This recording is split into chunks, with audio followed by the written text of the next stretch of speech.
শুরু করি। আজকে আমরা কি পড়বো? আজকে আজকে কি আমাদের এই যে উইকের ইংলিশ যে টপিক গুলা যেগুলা রাখা হয়েছে এমন ভাবে সিলেক্ট করা হয়েছে যাতে এগুলা এইচএসসি যারা দিবে, এইচএসসি 25 ব্যাচ, তাদের জন্য হেল্পফুল হয়, আবার যারা অ্যাডমিশন দিবে তাদের জন্য কাজে লাগে। ঠিক আছে? তাছাড়া তুমি তো দেখেছো যে অ্যাকচুয়ালি এবার যে ম্যাথ কোশ্চেন সেখানে ম্যাক্সিমাম আসছে কিন্তু গ্রামার পোর্শন থেকে। ঠিক আছে? সো গ্রামার এইচএসসি তেও লাগে, আবার দেখা যায় এইচএসসি তে অ্যাকচুয়ালি যে টাইপের গ্রামার লাগতেছে ওগুলাই অ্যাডমিশনে লাগে। তো এই জন্য আমরা গ্রামার টপিক গুলো সিলেক্ট করেছি এবং এমন টপিক সিলেক্ট করেছি যেগুলো অ্যাকচুয়ালি মানে আমি তোমাকে যদি এখানে যে স্লাইডটা দিয়ে দিব, আমি দেখো অলরেডি ক্যাপশনে কি অ্যাড করা হয়েছে, ক্যাপশন অ্যাড করে দিয়েছি। দেখো ক্যাপশনের মধ্যে স্লাইড দেওয়া আছে, যদি এই স্লাইডটা তুমি একটু বুঝে পড়তে পারো, যদি মনে রাখতে পারো, আমার মনে হয় না এর বাইরে কিছু লাগে। কারণ এই যে স্লাইডগুলো বানানো হয়েছে তুমি জানো কয়টা বই ঘেটে এবং কত নোট একসাথে করে এগুলো বানানো হয়েছে। তো অনেক পরিশ্রম দিয়ে জিনিসগুলো বানানো। তো যদি সুন্দর করে এগুলো গুছাই পড়তে পারো, তোমার অ্যাডমিশনেও আর কিছু লাগবে না, তোমার একাডেমিকেও আর কিছু লাগবে না। বাট কথা হচ্ছে যে আমাকে কিন্তু বুঝে মনে রাখতে হবে এবং এগুলো অ্যাপ্লিকেশনটা শিখতে হবে। অর্থাৎ যখন কোশ্চেনে জিনিসগুলো আসবে তখন আমি জিনিসগুলো কিভাবে সলভ করব, কিভাবে ফেস করব। এজন্য আমরা বলি যে তুমি ইংরেজির ক্ষেত্রে বিশেষ করে যতটা টাইম না বেসিক বা রুল পড়াতে দিচ্ছ তার থেকে বেশি টাইম দেওয়া উচিত প্র্যাকটিসের ক্ষেত্রে। বুঝছো? সব সাবজেক্টই দেওয়া উচিত, বাট ইংলিশ আসলে এমন একটা সাবজেক্ট যে আসলে রুল পড়ে বা থিওরি পড়ে কুলায় ওঠা যায় না। এজন্য যেটা করতে হয়, যে টাইপের প্রশ্ন আসে, যে সেগমেন্ট থেকে আসে এবং প্রশ্ন প্রচুর রিপিট হয়, তো এগুলা যদি প্র্যাকটিস করতে থাকো তাইলে কিন্তু ওই রিলেটেড সবকিছু কভার হয়ে যায়। সো প্র্যাকটিসটা ইংলিশের ক্ষেত্রে ম্যান্ডেটরি একটা জিনিস। ঠিক আছে? আচ্ছা, আর তোমরা জানো যে আমাদের জিকেই আলাদা একটা ব্যাচ আছে, সেখানে কিন্তু ইংরেজি এবং জিকে মানে অনেক ম্যাক্সিমাম কোচিং এর ক্ষেত্রে দেখবা যে জিকেই একসাথে তোমাদের যে মেইন কোর্স গুলা চলে, ফিজিক্স কেমিস্ট্রি বায়োলজি, তার সাথে পড়ানো হয়। তোমরা না টাইম পাও, না তোমরা এক্সাম দাও, না ক্লাস করো। তো এই জন্য আমাদের কোর্সটা কিন্তু টোটালি আলাদা এবং সেখানে যত্ন নিয়ে টোটালি আলাদা টিচার দিয়ে আমি এবং মিম দুইজন কিন্তু ক্লাস নেই। আমি ইংরেজি ক্লাস নেই এবং মিম জিকে ক্লাস নেই। তো যাই হোক, সেটা জাস্ট আমাদের ইন্ট্রোডাকশনের জন্য বললাম। তো চলো আমরা সাবজেক্ট ভার্ব এগ্রিমেন্ট জিনিসটা শুরু করি। তো সাবজেক্ট ভার্ব এগ্রিমেন্ট এটা কিন্তু অ্যাকচুয়ালি রাইট ফর্ম অফ ভার্বের একটা অংশ। রাইট ফর্ম অফ ভার্ব অনেক জিনিস নিয়ে গঠিত, যেমন সেখানে তোমার টেন্সের রুল জানতে হয় রাইট ফর্ম অফ ভার্বের ক্ষেত্রে। তারপর হচ্ছে কিছু পার্টিকুলেট ওয়ার্ডের পর ভার্বের কি ফর্ম হয় সেগুলো জানতে হয়। সাথে সব থেকে ইম্পর্টেন্ট যে জিনিসটা সেটা হচ্ছে এই সাবজেক্ট ভার্ব এগ্রিমেন্ট। জিনিসটা কি? শব্দের মধ্যেই দেখো জিনিসটা লুকায় আছে, সাবজেক্ট ভার্ব এগ্রিমেন্ট। অর্থাৎ একটা সেন্টেন্সের মধ্যে সাবজেক্ট এবং ভার্ব একে অপরের সাথে এগ্রি করবে। সাবজেক্ট যদি বলে আমি সিঙ্গুলার, ভার্বও বলবে ওকে আমি সিঙ্গুলার। সাবজেক্ট যদি বলে আমি প্লুরাল, ভার্বও বলবে ওকে আমিও তাইলে প্লুরাল হব। এটা অ্যাকচুয়ালি সাবজেক্ট ভার্ব এগ্রিমেন্ট। অর্থাৎ সাবজেক্ট অনুযায়ী যে ভার্বটা সিলেকশন বা সাবজেক্ট যেমন হবে ভার্বটা সেই অনুরূপ হবে। এই যে রুলটা বা এই রুলগুলা আমরা যে টপিকে পড়ি সেটার নামই সাবজেক্ট ভার্ব এগ্রিমেন্ট। ঠিক আছে? তো যে কোনো টপিক ইংরেজিতে পড়ার আগে জিনিসটা আগে বুঝবা যে জিনিসটা কি। নাহলে তুমি দেখা যাচ্ছে রুল পড়তেছো পড়তেছো আমি জানি না কি পড়তেছি, রুল তো দূরে থাকে। বুঝছো? এই জন্য আগে জিনিসটা জানতে হবে। এখন এখানে ফার্স্ট যে রুলগুলো আছে যে জন্য বললাম আমি, এটা অ্যাকচুয়ালি রাইট ফর্ম অফ ভার্বের পার্ট। প্রথম রুলগুলা রাইট ফর্ম অফ ভার্বের, যেটা আমরা নেক্সট ক্লাসে করব। আজকে আমরা স্পেশালি সাবজেক্ট ভার্ব এগ্রিমেন্টের রুলগুলো পড়বো, যেটা কিনা 37 থেকে শুরু হয়েছে। তো চলো আমরা 37 নম্বর রুলে চলে যাই। ওকে, তাইলে অলরেডি আমি বলে ফেলেছি যে এখানে আমাদের শিখতে হবে সাবজেক্টটা কেমন, সাবজেক্ট সিঙ্গুলার নাকি প্লুরাল, বা কোন ফর্মে আছে, বা এটা থার্ড পারসন নাকি ফার্স্ট পারসন নাকি সেকেন্ড পারসন, এটাও আমাদের জানতে হবে। কারণ ভার্বটা কিন্তু ওই অনুসারেই হবে। যদি কখনো আই সাবজেক্ট হিসেবে থাকে আমরা am is are বসাই, যদি ইউ থাকে কি বসাই, প্লুরাল এবং সেকেন্ড পারসন আর ওয়্যার বসাই। তাহলে এই জিনিসগুলো অবশ্যই জানতে হবে। তো দেখো ফার্স্ট রুল যেটা বলেছে, অর্থাৎ 37 number rule, as well as, in addition to, and not, not only, together with, এরকম অনেকগুলা ছোট ছোট ক্লজ ফ্রেজ টাইপের জিনিস আছে। আচ্ছা, ছোট ছোট ফ্রেজ আছে যেগুলা দিয়ে যদি দুইটা সাবজেক্ট যুক্ত থাকে তবে ভার্বটা সিঙ্গুলার হয়। এখন জিনিসটা কিন্তু মনে থাকবে না। আমি যে কাজটা করব, তোমাদের যেভাবে পড়াবো, আমরা একটু এক্সাম্পল দেখবো বা সেন্টেন্স দেখবো, তারপর আমি জিনিসটা বলবো। যেমন দেখো এখানে তুমি যদি একটা সেন্টেন্স দেখো, I as well as Rahim am hair. তো এখানটাতে এই যে মাঝখানের কানেক্টর অ্যাজ ওয়েল অ্যাজ বা জান্নাত along with her brother is meritorious, তো এই যে পোর্শন গুলা এগুলো কি কাজ করে? এই যে সেন্টেন্সটা কি বোঝাচ্ছে, আই অ্যাজ ওয়েল অ্যাজ রহিম, সেন্টেন্সের অর্থ এরকম, আমি আসলে আমি না, আমার সাথে রহিমও সেখানে গিয়েছিল এবং এখানে আছি, এরকম অর্থ দিচ্ছে। বুঝছো? তো এই পোর্শন বা এরকম যে ফ্রেজ তুমি পাবা, এইখানে মাঝখানে যে কানেক্টর গুলো এখানে এক্সাম্পল হিসেবে আছে, প্রত্যেকটা এরকম অর্থ দেয় যে আমি আমার সাথে রহিমও সেখানে গেছিল। তাইলে এখানে অ্যাকচুয়ালি সাবজেক্টটাকে তুমি নাকি রহিম বা দুইজন একসাথে বলো তো? অ্যাকচুয়ালি সাবজেক্টটা আই, এখানে আইটাই সাবজেক্ট এবং জাস্ট তুমি রহিমকে অ্যাড করতেছো, যে তোমার সাথে গেছিল এজন্য অ্যাড করে দিচ্ছ। তাহলে অ্যাকচুয়ালি সাবজেক্টটা কি? আই। এজন্য এই টাইপের ফ্রেজ দিয়ে যদি কখনো দুইটা সাবজেক্ট যুক্ত থাকে, প্রথম যে সাবজেক্ট সেই অনুযায়ী ভার্বটা হয়, ঠিক আছে? আবার দেখো জান্নাত along with her brother is meritorious.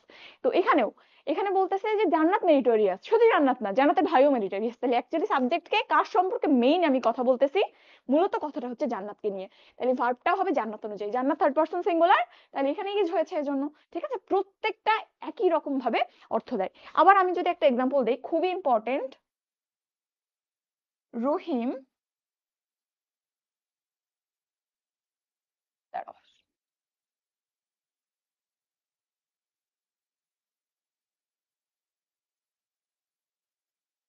এই জিনিসটা তোমার কাছে হয়তো উইয়ার্ড লাগতে পারে, আমি যখন ফার্স্ট পড়ছিলাম আমার নিজের কাছে উইয়ার্ড লাগছিল। তো এখানে দেখো সাবজেক্টটা কেমন আছে, রহিম এন্ড নট আই, তারপরে ইজ গিলটি। এখন তো মনে হতে পারে যেখানে রহিম আছে আবার আই আছে, কেমন ইজ হইলো? তো এখানে যে ব্যাপারটা কাজ করতেছে, অর্থ কিরকম আসতেছে, Rahim and not I is guilty, অর্থাৎ রহিম দোষী এন্ড নট আই আমি না। তাইলে এখানে অ্যাকচুয়ালি সাবজেক্টটা কিন্তু রহিম, যে দোষী সেই সাবজেক্ট। কার সম্পর্কে কথা বলতেছি আমি, দোষটা কার, রহিমের। তো রহিম এন্ড নট আই, অর্থাৎ রহিম, আমি তো না, তাহলে আমি কেন, আমার অনুযায়ী কেন ভার্ব হবে, সাবজেক্ট তো রহিম। তো এই জন্য এখানে যে ভার্বটা বসেছে সেটা কিন্তু রহিম অনুসারে হয়েছে। অর্থাৎ তুমি যতগুলা ফ্রেজ এখানে দেখছো সবগুলা দেখবা মিলাইলে একই রকম অর্থ দিবে। এবং এই ক্ষেত্রে যেহেতু প্রথম যে সাবজেক্টটা থাকবে তাকে গুরুত্ব দিয়ে সেন্টেন্সটা তৈরি হয়েছে, এই জন্য ভার্বটা সেই অনুযায়ী হবে, ঠিক আছে? তাইলে এই রুলটা গেল। এরপরে আসো,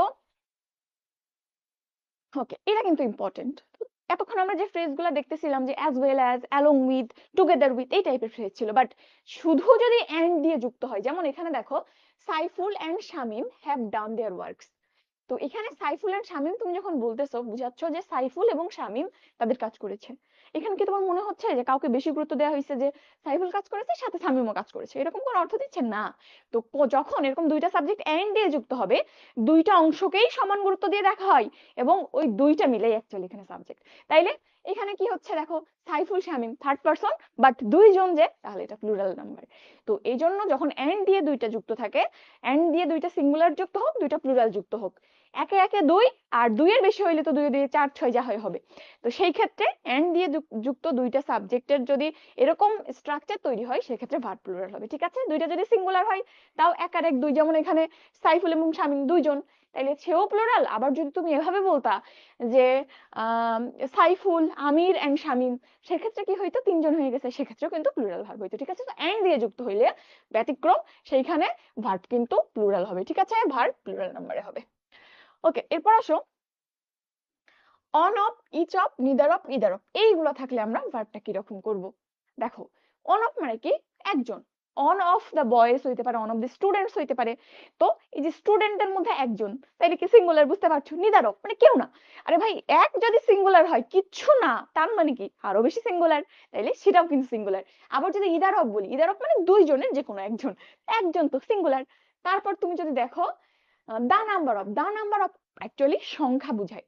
সংখ্যা কিরকম, the number of students is 20, অর্থাৎ স্টুডেন্টের সংখ্যা 20। তাহলে অ্যাকচুয়ালি দা নাম্বার অফ একটা সংখ্যা বুঝায়, একটা সংখ্যা, একটা ইউনিট, অবশ্যই সিঙ্গুলার। তাহলে এই যে যেগুলো তুমি দেখতেছো, এগুলো সবই কিন্তু সিঙ্গুলার ভার্ব নিবে, ঠিক আছে? সিঙ্গুলার ভার্ব মানে কি, থার্ড পারসন সিঙ্গুলার যে ভার্ব গুলো নেয়, ইজ, দেন হচ্ছে ওয়াজ, এই টাইপের ভার্ব নিবে। ভার্ব যদি এরকম হয় যে মেইন ভার্ব আছে, তখন তার সাথে এস বা ইয়েস যোগ করবা, এটাই, ঠিক আছে? ডাজ অ্যাড করবা। তাইলে এটাই হচ্ছে তোমার আরেকটা রুল। দেখছো, সবগুলাই কিন্তু সাবজেক্ট অনুযায়ী ভার্বটা কেমন হবে সেটা আমরা শিখতেছি। এটাই সাবজেক্ট ভার্ব এগ্রিমেন্ট। যেমন neither of the students is qualified for the test, তাহলে নিদার অফ দ্য স্টুডেন্টস, অনেক স্টুডেন্ট আছে বাট তাদের কেউই কোয়ালিফাইড না, তাইলে কি বোঝাচ্ছে, যে কেউ না। এক যদি সিঙ্গুলার হয়, কেউ না তো আরো সিঙ্গুলার। ওকে, আশা করি মনে থাকবে। এরপর আসো, আচ্ছা, সবকিছু কি ক্লিয়ার আছে? স্লাইড কি দিয়ে দিবেন আপু? দেখো অলরেডি আমি ক্যাপশনে স্লাইড দিয়ে দিয়েছি, তুমি জাস্ট ওখানে ক্লিক করবা, যে লিংকটা দেওয়া আছে, ক্লিক করলেই তুমি ড্রাইভে চলে যাবা। দেখো ওখানে দুইটা স্লাইড আমি দিয়ে দিয়েছি, দুইটা পিডিএফ আছে, ঠিক আছে? ওকে, এরপর আসো, এটাও বেশ ইম্পর্টেন্ট একটা রুল এবং এটাও খুবই প্যাচ লাগে। এ মেনি এবং মেনি এ দুইটা স্ট্রাকচার, কখন সিঙ্গুলার হবে কখন প্লুরাল হবে। আমরা একটু এক্সাম্পল দেখি।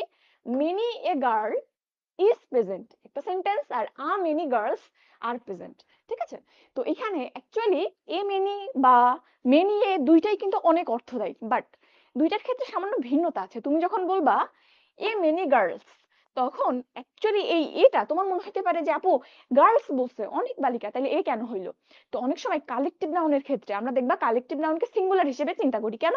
কারণ সেটা একটা ইউনিট হিসেবে একসাথে মিলে আসছে। তাইলে এখানেও এই যে গার্ল গুলাকে একটা ইউনিট হিসেবে চিন্তা করা হচ্ছে, এজন্য আমরা জিনিসটার আগে এ বসাইছি। ঠিক আছে, তো এই ক্ষেত্রে যখন মেনি এ গার্লস হয় তখন একরকম স্ট্রাকচার, এ মেনির ক্ষেত্রে আরেক রকম স্ট্রাকচার। মনে রাখবা, আমি মেনি শব্দটা অমিট করে রাখতে পারো তুমি। তো যখন চিন্তা করো প্রথম যে সেন্টেন্সটা আছে মেনি নাই, তাহলে কি হবে? A girl is present. তো এই ক্ষেত্রে কি হচ্ছে, আ গার্লস ইজ প্রেজেন্ট যখন হচ্ছে, আ গার্ল একটা বালিকা, ভার্ব কি হবে? সিঙ্গুলার হবে। তাইলে তুমি এখানটাতে সিঙ্গুলার ভার্ব দিবা। যদি মেনি এ গার্ল থাকে তাইলে সিঙ্গুলার ভার্ব হবে। আমি মনে রাখার জন্য কি বললাম, মেনিটা তুমি অমিট করে দাও বা মেনি পর্যন্ত কেটে দাও। কেটে দিলে যে পোর্শনটা থাকে সেই অনুযায়ী ভার্বটা হবে। তাইলে মেনি কেটে দিলাম, কি থাকে? A girl. A girl singular, ভার্বটা সিঙ্গুলার হবে। এরপর দেখো a many girls are present, তুমি কি করবা? মেনি পর্যন্ত কেটে দাও। মেনি পর্যন্ত আমি কেটে দিলাম, কি থাকে? Girls are present. গার্ল কি? প্লুরাল, এজন্য ভার্ব প্লুরাল হয়েছে। ঠিক আছে, তাহলে স্ট্রাকচারটা এভাবে মনে রাখবো। যদি মেনি এ হয় বা মেনি এ দিয়ে শুরু হয়, ভার্ব সিঙ্গুলার হবে। আর এ মেনি শুরু হইলে সেক্ষেত্রে ভার্ব প্লুরাল হবে। তবে মনে রাখার সুবিধার্থে তুমি মেনি পর্যন্ত কেটে দিবা।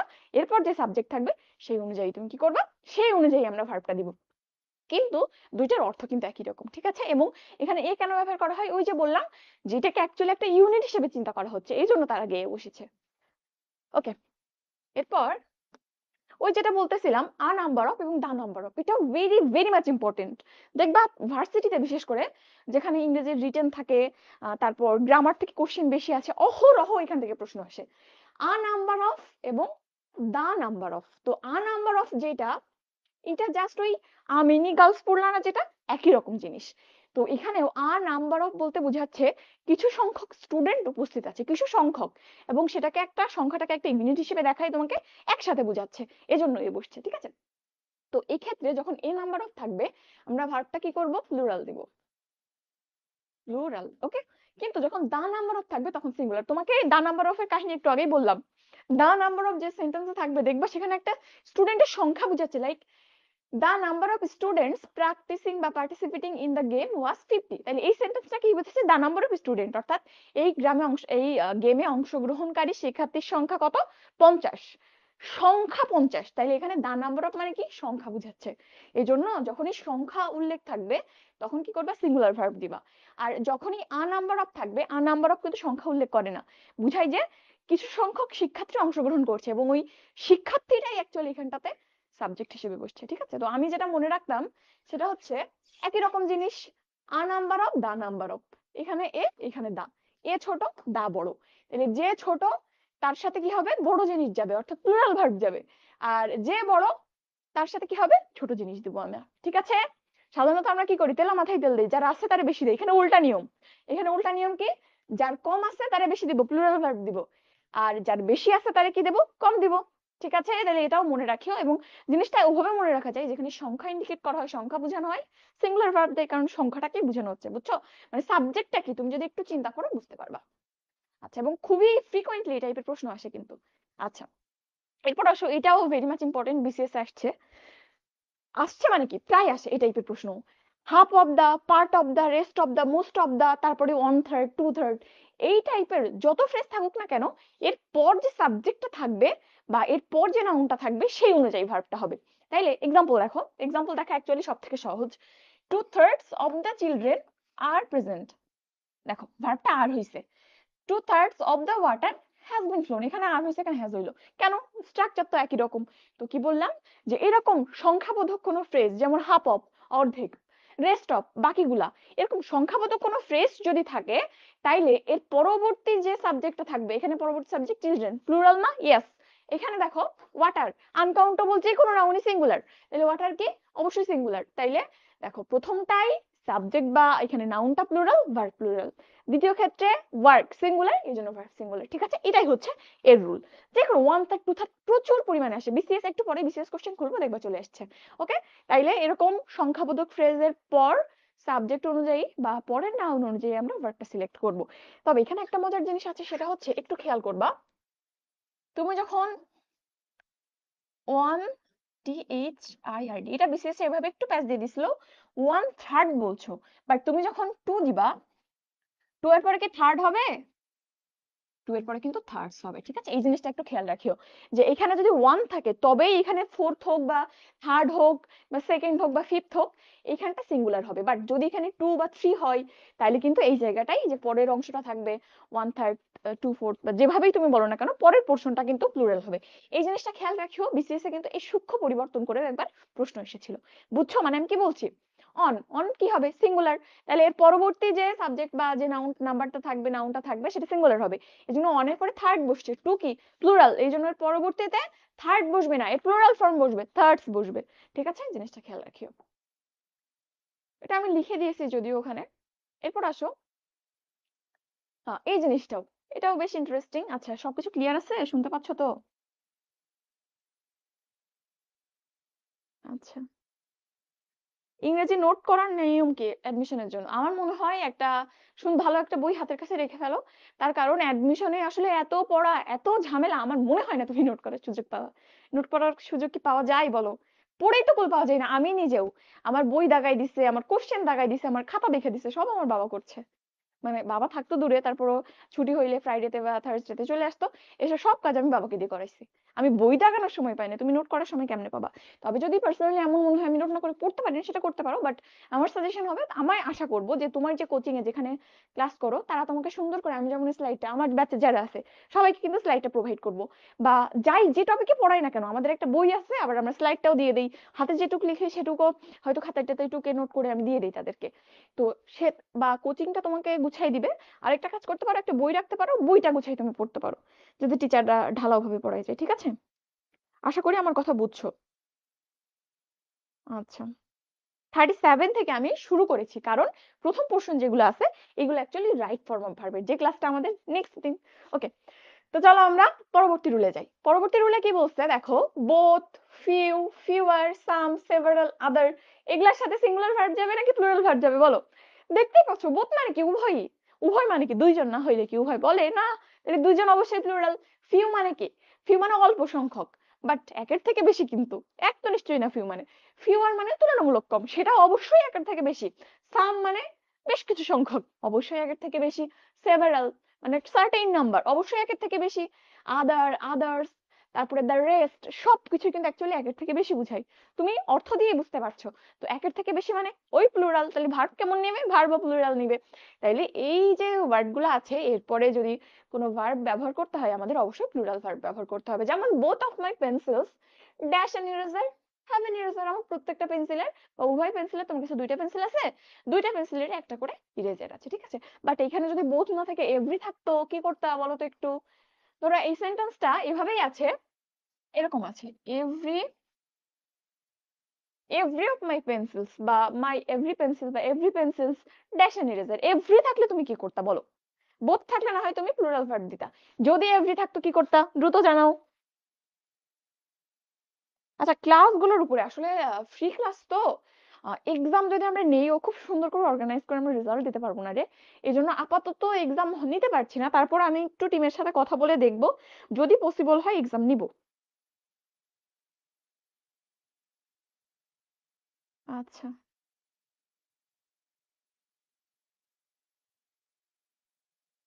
ওকে, বলো বলো দ্রুত বলো, এভরি থাকলে কি করতাম? এভরি মানে প্রত্যেকে, প্রত্যেককে আলাদা ভাবে তুমি যখন বুঝাও তখন এভরি শব্দটা বসে। যেমন মনে করো এখানে 50 জন আছে, আমি বলতেছি এভরিওয়ান ইজ মেরিটোরিয়াস বা এভরি স্টুডেন্ট ইজ মেরিটোরিয়াস। তো এভরি মানে কি? এভরি মানে প্রত্যেকে, অর্থাৎ আমি সবাইকে বুঝাচ্ছি, বাট যখন এভরি শব্দটা ব্যবহার করতেছো তখন স্পেসিফিক করে প্রত্যেকে আলাদা আলাদা করে বুঝাচ্ছি প্রত্যেককে। বুঝছো? এভরি বলতে বুঝাই যে সবাই, ইয়েস সবাই মেরিটোরিয়াস, বাট এভরি শব্দটা দিয়ে প্রত্যেক ব্যক্তিকে ইন্ডিভিজুয়ালি আলাদা করে বুঝাচ্ছি। যে এই যে হুমায়রা আপু আছে, তোমাদের হুমায়রা আপু মেরিটোরিয়াস, ঐশী আছে, ঐশী মেরিটোরিয়াস, অ্যানি আছে, অ্যানি মেরিটোরিয়াস, প্রত্যেককে আলাদা করে বুঝাচ্ছি এভরি শব্দ দিয়ে। বুঝছো? তো every for always singular verb বসে। ওকে, কমপ্লিটিং এ প্রবলেম, কমপ্লিটিংটা একটু প্র্যাকটিস করবা। বুঝছো? কমপ্লিটিং একটু প্র্যাকটিস করলে হয়ে যায়। এবং আমার মনে হয় না কম্পিটিটিভে কমপ্লিটিং এ খুব বেশি রুল আছে, 40টার মতো রুল কভার করলে তো হয়ে যায়। খুব স্পেসিফিক জায়গা থেকে আসলে ইংরেজি গ্রামারের কোশ্চেন খুব স্পেসিফিক জায়গা থেকে আসে। ফার্স্ট পেপার বরং বেশি বেশি কঠিন। আচ্ছা, এরপর আসো কিছু পেয়ার নাউন আছে। পেয়ার নাউন মানে কি সবসময় জোড়া বেঁধে থাকে। যেমন তোমার পাজামা, পাজামায় একখান পায়া থাকে, পা তো দুইটা থাকে পাজামার মধ্যে। কাঁচি, একখান থালা দিয়ে কি কাঁচি হয়? হয় না। তাইলে চোখের চশমা, দুইটা কাজ থাকে, একটা দিয়ে হয় না। চোখের চশমা, প্যান্ট, সিজার, এই যে নাউন গুলো আছে সবসময় দুজন একসাথে করে থাকতে হয়। সবসময় একসাথে, আলাদা হইলে তাদের কোনো কাজই থাকে না। তাইলে এই নাউন গুলোকে পেয়ার নাউন বলা হয়। তো পেয়ার নাউনের ক্ষেত্রে আমেরিকান একটা রুল আছে, ব্রিটিশ একটা রুল আছে, তো আমরা সবসময় কিন্তু ব্রিটিশ ফলো করবো। তো দেখো ব্রিটিশ রুল অনুযায়ী কি বলা হয়, যে কখনো পেয়ার নাউন গুলা, যেমন সিজার, কাঁচি, তো পেয়ার নাউন গুলা যদি কখনো সিঙ্গেলি বসে, যেমন শুধু সিজার্স আছে, এবং এই পেয়ার নাউনের একটা রুল আছে কিন্তু, প্যান্ট সবসময় কিন্তু PANTS লিখতে হয়, কারণ ওর দুইটা পায়াই আছে, এই জন্য সবসময় প্লুরাল ফর্মে লিখতে হয়। সিজার্স সবসময় সিজার্সের শেষে এস থাকবে, ঠিক আছে? এই রুলগুলো দেখিও। গ্লাস, গ্লাস কিন্তু হয় না, গ্লাসেস, গ্লাসেস মানে চশমা। তো এই ক্ষেত্রে যদি শুধুমাত্র প্যান্টস থাকে, বা দিস প্যান্টস, দোজ প্যান্টস এইভাবে থাকে, অন্য কিছু না থাকে, পেয়ার শব্দটা না থাকে, যদি সিঙ্গলি এরকম প্যান্ট বা সিজার বা এই টাইপের জিনিসগুলো থাকে, সেই ক্ষেত্রে ভার্বটা প্লুরাল হয়। তাইলে যদি সিঙ্গলি এই ভার্ব গুলা, এই সাবজেক্ট গুলা থাকে, বা দিস দোজ দিয়ে অ্যাটাচ থাকে, তাইলে আমরা ভার্বটা প্লুরাল করি। বাট যদি কখনো আ পেয়ার অফ এই ফ্রেজটা যুক্ত হয়, তাইলে বিপদ হয়ে গেছে। যখনই আ পেয়ার অফ বলতেছে মানে এক জোড়া বুঝাচ্ছে, তাইলে এক জোড়া যখন বলতেছে, দুইটাকে মিলে একটা ইউনিট বুঝাইতেছে আমরা, কিন্তু দুইটা মিলেই কমপ্লিট একটা অংশ বুঝাচ্ছি। তাহলে এটা কালেকটিভের মতোই একসাথে হয়ে গেল, একসাথেই চিন্তা করতেছি আমরা, একটাকে ছাড়া একটা চলতে পারতেছে না। এজন্যই কেবলমাত্র যদি আ পেয়ার অফ ফ্রেজটা থাকে, সেই ক্ষেত্রে ভার্বটা আমরা সিঙ্গুলার করব, আদারওয়াইজ আমরা কি করব, অবশ্যই ভার্বটা প্লুরাল করব। বিকজ তারা বসেও সবসময় প্লুরাল ফর্মে, এবং অ্যাকচুয়ালি জিনিসটা কিন্তু প্লুরাল, বুঝতেই পারছো? সবসময় তো দুইটা কাজ, দুইটা জিনিস অবশ্যই প্লুরাল হবে। ওকে, কাজের ক্ষেত্রেও একই কথা। আচ্ছা, আমি কি ওপেন করে দিলাম?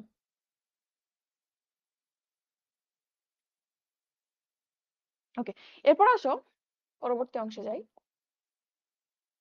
আর কার কোনো কোশ্চেন থাকলে এখানে জানাই দিবা, সুন্দর করে লিখে দিবা। আচ্ছা আচ্ছা, একটু বইয়ের ব্যাপারটা হুমায়রা তুমি একটু ওদের বুঝাই বলো তো, ওকে, ওদের একটু তুমি কোশ্চেন গুলার আনসার দাও, কমেন্টে যে কোশ্চেন গুলো আসতেছে, এবং বইয়ের ব্যাপারটা ওদের একটু তুমি সুন্দর করে বুঝাই বলো, আমি বলবো একটু পর। আচ্ছা, এরপর আসো infinitive, gerund, verbal noun, clause, phrase, এইগুলো যদি সাবজেক্ট হিসেবে থাকে, সেই ক্ষেত্রে কি হবে, ভার্বটা সিঙ্গুলার হবে। তুমি দেখো প্রথম যেগুলো বলছো, ইনফিনিটিভ, ইনফিনিটিভ মানে কি টু প্লাস ভার্ব, সব সময় সিঙ্গুলার ভার্ব নাই। জেরান্ড, জেরান্ড মানে কি ভার্বের সাথে আইএনজি যুক্ত হয়ে যখন সেটা নাউনের কাজ করে, সেটাকে আমরা জেরান্ড বলি। যেমন একটা এক্সাম্পল দেই, walking, walking is a good exercise. তো এখানে এই যে তুমি ওয়াকিংটা দিলা, এটা কি ভার্বের সাথে আইএনজি যুক্ত হয়ে ওয়াকিংটা হয়েছে, এবং এটা সাবজেক্টের জায়গায় বসেছে। আমরা কি বলেছিলাম, সাবজেক্টের জায়গায়, অবজেক্টের জায়গায় এবং এডিপির পরে সব সময় কিন্তু নাউন প্রোনাউন বসে। তো এটা কি প্রোনাউন না? তাহলে এটা নাউন। তাইলে ভার্বের সাথে আইএনজি যুক্ত হয়ে যখন নাউনের কাজ করবে, সেটাই জেরান্ড। এবং দেখো এই যে জেরান্ডটা ওয়াকিং, হাঁটা বুঝাচ্ছে, তাইলে এটা হাঁটা মানে অনেকগুলো হাঁটা, একটা হাঁটা, এরকম ভাবে কি বলা যায় না। তো সবসময়ই জেরান্ড কিন্তু সিঙ্গুলার হয়। ভার্বাল নাউন, এটাও ভার্ব থেকে উৎপত্তি প্রাপ্ত শব্দ। তো ভার্বাল নাউনের একটা স্পেসিফিক স্ট্রাকচার আছে, এটা কিন্তু আমরা বলেছিলাম, দা, মাঝখানে ভার্ব প্লাস আইএনজি, এবং এরপরে অফ। এটাই হচ্ছে ভার্বাল নাউনের স্ট্রাকচার। ভার্বাল নাউন আর জেরান্ডের মধ্যে পার্থক্য এটাই, জেরান্ড ডিরেক্ট ভার্বের সাথে আইএনজি, আর ভার্বাল নাউনের স্ট্রাকচার হচ্ছে দা হয় প্রথমে, তারপর ভার্বের সাথে আইএনজি যুক্ত হয়, তারপরে অব যুক্ত হয়। যেমন তুমি বলতে পারো দ্য রিডিং অফ বুকস, তারপর হচ্ছে অন্যভাবে তুমি যে কোনো কিছু, দ্য টেলিং অফ স্টোরিজ, এভাবে বলতে পারো। এটা হচ্ছে কি, এটা কিন্তু ভার্বাল নাউন, এটা প্যাচ লাগাও জেরান্ড এবং ভার্বাল নাউনের মধ্যে। ওকে, এরপর হচ্ছে ক্লজ, ফ্রেজ। তুমি যখন একটা ক্লজ বা ফ্রেজকে ইউজ করবে কোনো সেন্টেন্সের সাবজেক্ট হিসেবে, ক্লজ বা ফ্রেজ দিয়ে অ্যাকচুয়ালি কোনো কাজ বুঝাই বা কোনো অ্যাকশন বুঝাই, যে কোনো একটা অ্যাকশন। তো সেই ক্ষেত্রেও এরাও কিন্তু সিঙ্গুলার ভার্ব নেই, ঠিক আছে? তাইলে এই সমস্ত যে ক্রাইটেরিয়া গুলো লেখা আছে, এরা সবাই সিঙ্গুলার ভার্ব নিবে। যেমন টেলিং লাই, এই যে টেলিং লাই, এটা কি বুঝাচ্ছে? এটাও কিন্তু একটা নাউন ফ্রেজ বলতে পারো তুমি।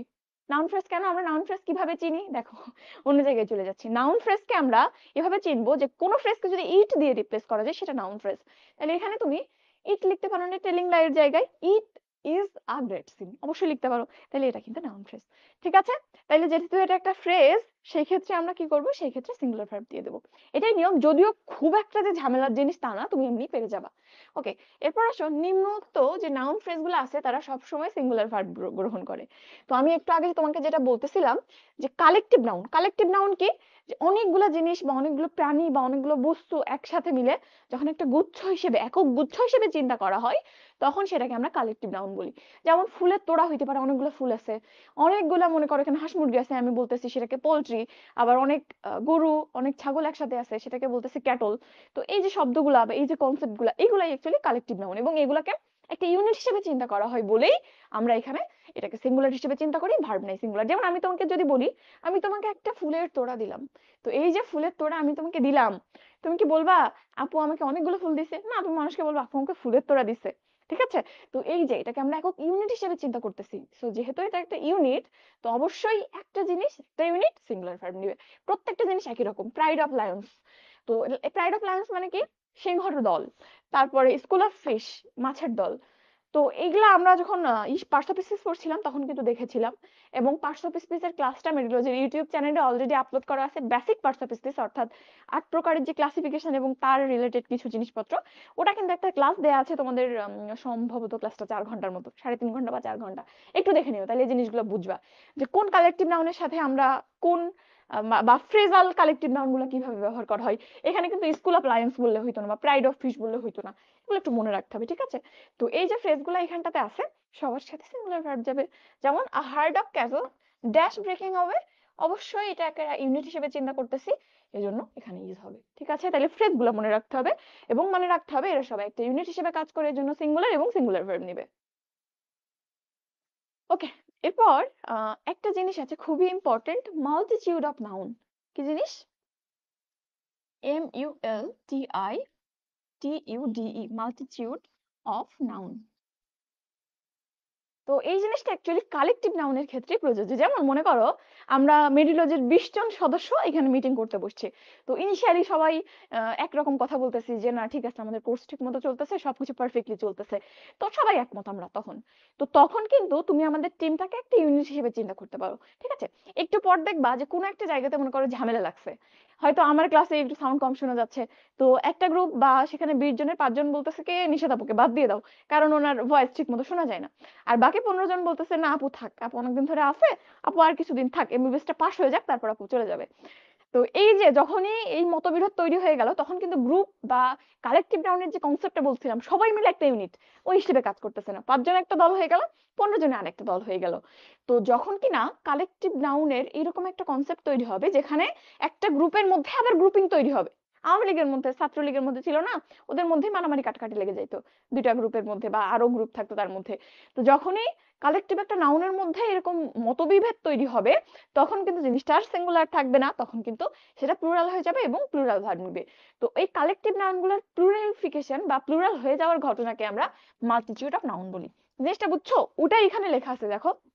যেমন jury, the jury was in the same opinion. Jury মানে কি, কোন একটা বিচারের ক্ষেত্রে যখন সিদ্ধান্ত আসা যাচ্ছে না, তখন কতিপয় শিক্ষিত ব্যক্তিদের নিয়ে একটা বোর্ড গঠন করা হয়, সেটাকে জুরি বলা হয়। কমিটি বলতে পারো তুমি জুরির বদলে। তাইলে যখন দেখো সেম অপিনিয়ন, সবাই মিলে একই অপিনিয়ন দিচ্ছে, তখন সেক্ষেত্রে সবাই মিলে একটা ইউনিট সিঙ্গুলার ভার্ব নেবে। বাট যখন দেখো jury were divided in their opinion, যখনই তাদের মতবাদ বা তাদের যে সিদ্ধান্ত ছিল সেখানে তারা ভাগ হয়ে গেল, তখন কি হইলো, ভার্বটা কিন্তু প্লুরাল হয়ে গেল, কারণ তাদের মধ্যে মারামারি কাটাকাটি লেগে গেছে। এখন দুইটা দল আলাদা হয়ে গেছে, বা তিনটা দলও হইতে পারে। বুঝছো? আশা করি বুঝছো। ঠিক আছে, কারা ঝগড়া করতেছো এখানে আইসা? আচ্ছা, পিডিএফ ওপেন হচ্ছে না, আমি তো মোস্ট প্রবাবলি করে দিয়েছি সবগুলা। আচ্ছা, যদি ওপেন না হয় আমি একটু চেক দিয়ে দিব আবার, আশা করি হয়ে যাবে। আমি তো পাবলিক করে দিয়েছি রে, হওয়ার তো কথা।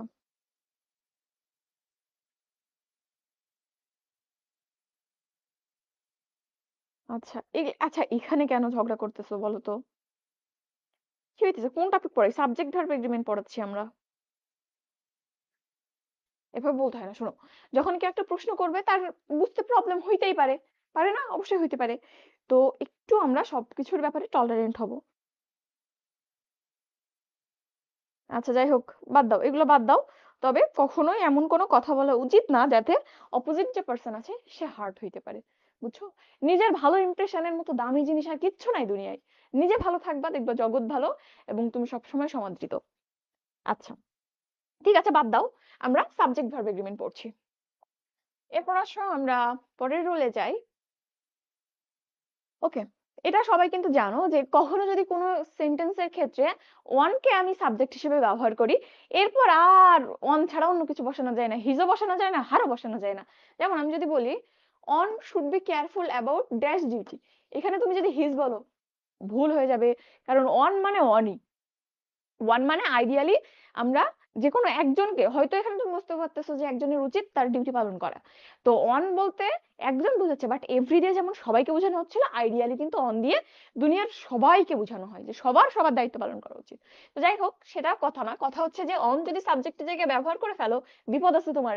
এরপরে প্রত্যেকটা জায়গায় প্রোনাউন ব্যবহার করতে গিয়ে সচেতন হইতে হবে, কারণ সেখানে প্রোনাউন হিসেবে আমরা অনের যদি সাবজেক্টিভ ফর্ম অন বসাবা, যদি পজিটিভ ফর্ম বসাইতে হয় অবশ্যই অনস বসাইতে হবে, ঠিক আছে? তাহলে অনের সাথে পজিটিভ ফর্ম হিসেবে অনসই যায়, আর কিছু ব্যবহার করা যাবে না। তাহলে প্রথমটা কিন্তু ইনকারেক্ট ছিল, পরেরটা কারেক্ট। ওকে, এরপর আসো one and half. One and half এর ক্ষেত্রে কি হবে এবং টু এন্ড হাফ এর ক্ষেত্রে বা থ্রি এন্ড হাফ এর ক্ষেত্রে কি হবে? অন এন্ড হাফ মানে কি? অন মানে একটা, মনে করো এখানে একটা আপেল আছে, আরে আমার আপেল, আচ্ছা বোর্ড হ্যাং করতেছে, যাই হোক বোর্ডটা আসুক আবার ফিরে। মনে করো এখানে একটা আপেল আছে এবং এই হাতে আমার দুইটা আপেল আছে, তুমি বলবা যে একটা আপেল, ওকে ইটস সিঙ্গুলার। যখন তুমি দেখবা দুইটা আপেল, তুমি কি বলবা? It's plural. বাট যদি এমন ঘটনা ঘটে আপেল একটা আছে আর একটার অর্ধেক আছে, অর্থাৎ দেড়টা আছে, তো ওই যে দেড়টা আছে, দেড়টা সিঙ্গুলার নাকি প্লুরাল? এক হইলে সিঙ্গুলার, দুই হইলে প্লুরাল, দেড় কি সিঙ্গুলার নাকি প্লুরাল? যতক্ষণ না দুই হবে ততক্ষণ তুমি প্লুরাল বলতে পারবে না। অর্থাৎ দেড় শব্দটা, অর্থাৎ one and half, one and half মানে কি? এক এবং এর অর্ধেক, দেড়টা। তাইলে অন এন্ড হাফ কিন্তু সিঙ্গুলার, কারণ দুই তো হয় নাই, দুই না হলে প্লুরাল বলতে পারছো না। ওকে, তাইলে অন এন্ড হাফ এর পর ভার্বটি কি হবে? সিঙ্গুলার হবে, কারণ অন এন্ড হাফ তো নিজেই সিঙ্গুলার। ঠিক আছে, বুঝছো আমার কথা? এই একটা আপেল, আপেল আঁকাইতে গিয়ে চলে গেল তোমার বোর্ড। মনে করো এই একটা আপেল, আর এটা হচ্ছে একটা আপেলের অর্ধেক, একটা আপেলের অর্ধেক। তো দুইটা হইলে হয়তো কি প্লুরাল, দুইটা তো না, এই জন্য সিঙ্গুলার, মনে রাখিও। ওকে, তাইলে অন এন্ড হাফ লেমনস কি হবে? এখানে অবশ্য সাবজেক্ট তুমি যেটা বসাচ্ছ সেটা কিন্তু প্লুরাল ফর্মে হয়, লেমনস হয়, বাট ভার্বটা কি করবে? ভার্বটা সিঙ্গুলার হবে। সো কারেক্ট ফর্মটা কি? One and half lemons was eaten by him. But যখন অন না হয়ে টু এন্ড হাফ থাকবে, থ্রি এন্ড হাফ থাকবে, বা টু এর বড় কোনো সংখ্যা থাকবে, তখন কি হবে? এই একটা আপেল, এই আরেকটা আপেল, আর ওই আর হাফ, তাইলে দুইটা এবং তার অর্ধেক, তাইলে কি হবে? আড়াইটা, অবশ্যই দুই এর বেশি, তাইলে প্লুরাল। তাইলে যদি কখনো টু এন্ড হাফ থাকে বা থ্রি এন্ড হাফ, বা টু এর থেকে আরো বড় সংখ্যা, যে কোনো কিছু সংখ্যা হইতে পারে, সেক্ষেত্রে কিন্তু এ নিজে প্লুরাল না, টু এন্ড হাফ, তাহলে ভার্ব প্লুরাল হবে। বুঝছো? আশা করি বুঝছো।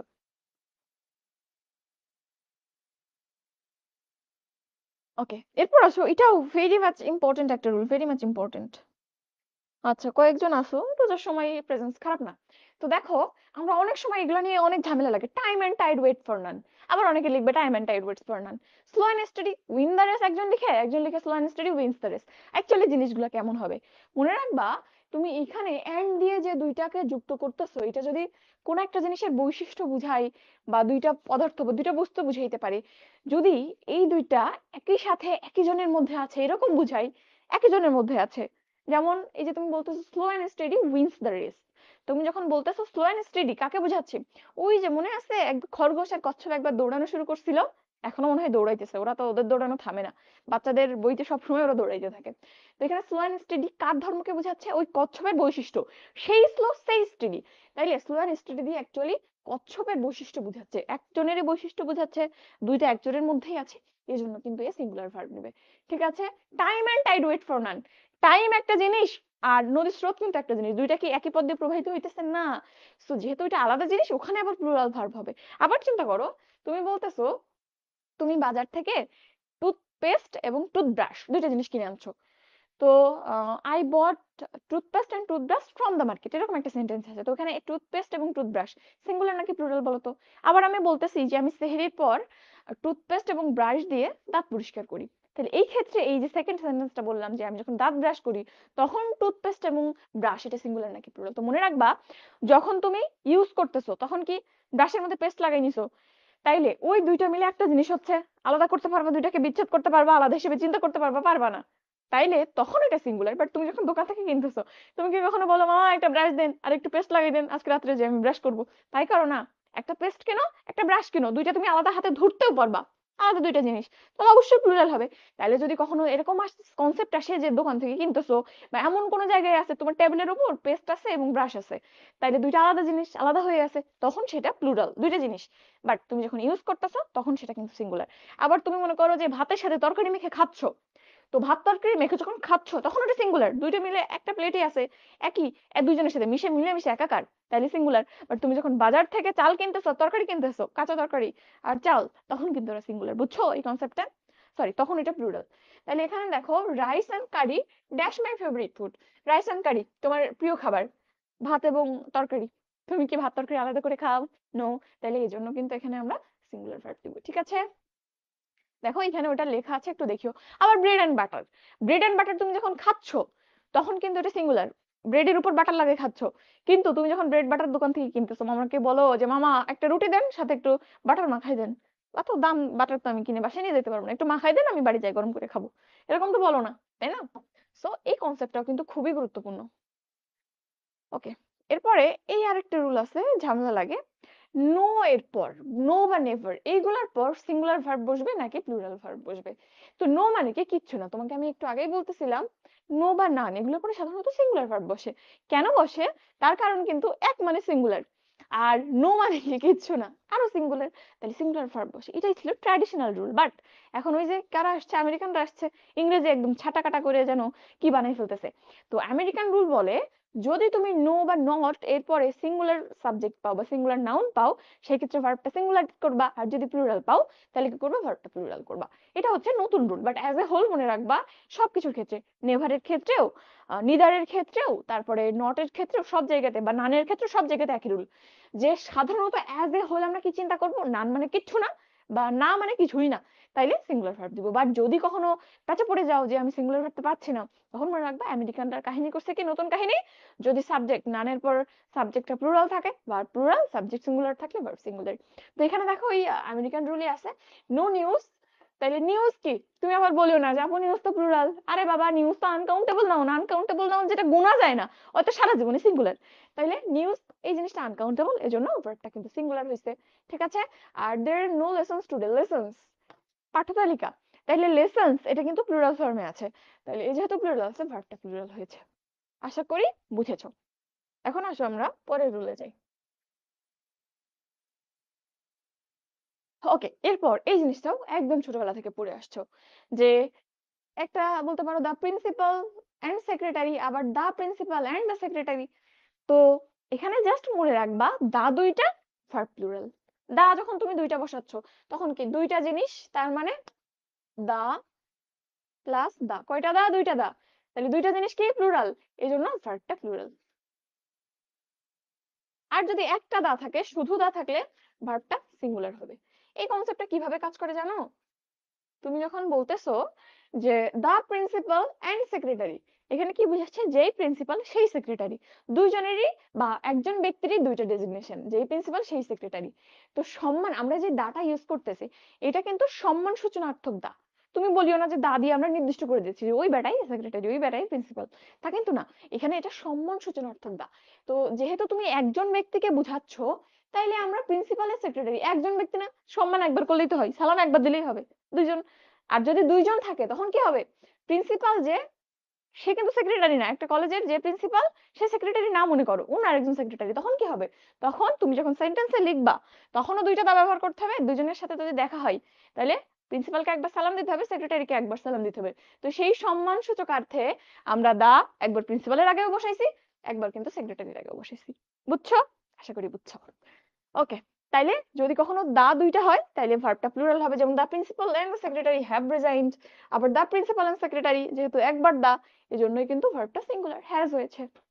আশা করি আপনারা বুঝেছেন। এরপর আছেন আচ্ছা, এটা অফ দিয়ে লেখা, বাট মনে রাখবা যে যদি কখনো কোনো প্রিপোজিশন থাকে, কোনো একটা সাবজেক্টের মধ্যে হুট করে মাঝে একটা প্রিপোজিশন ঢুকে গিয়েছে, তো প্রিপোজিশন অ্যাকচুয়ালি জাস্ট একটা মডিফায়ার হিসেবে এখানে কাজ করে। যেমন তুমি যদি বলো a basket of rotten orange, এই পুরো অংশটা কিন্তু সাবজেক্ট। বাট আবার বোর্ড হ্যাং হয়েছে, একটু বোর্ডটা আসুক দেখি, তোমাদের দু একজনের কথা শুনি, একটু কেউ কিছু বলতেছো কি?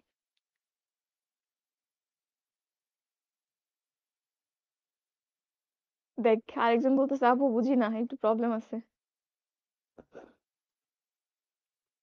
ভাই হাসাহাসি করিস না প্লিজ, সারাদিন রোজা থেকে কষ্ট করে ক্লাস নিচ্ছি, একটু ক্লাসটা দেখো।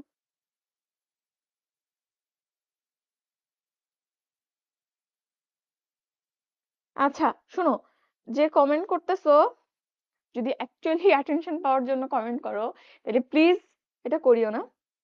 শোনো, যদি কেউ অ্যাটেনশন পাইতে চাও, পড়াশোনা রিলেটেড বা সুন্দর করে কোনো একটা প্রেজেন্টেশন, কিছু একটা সুন্দর করে গুছিয়ে আমাদের গ্রুপে পোস্ট দাও না, আমরা অ্যাপ্রুভ করে নিব।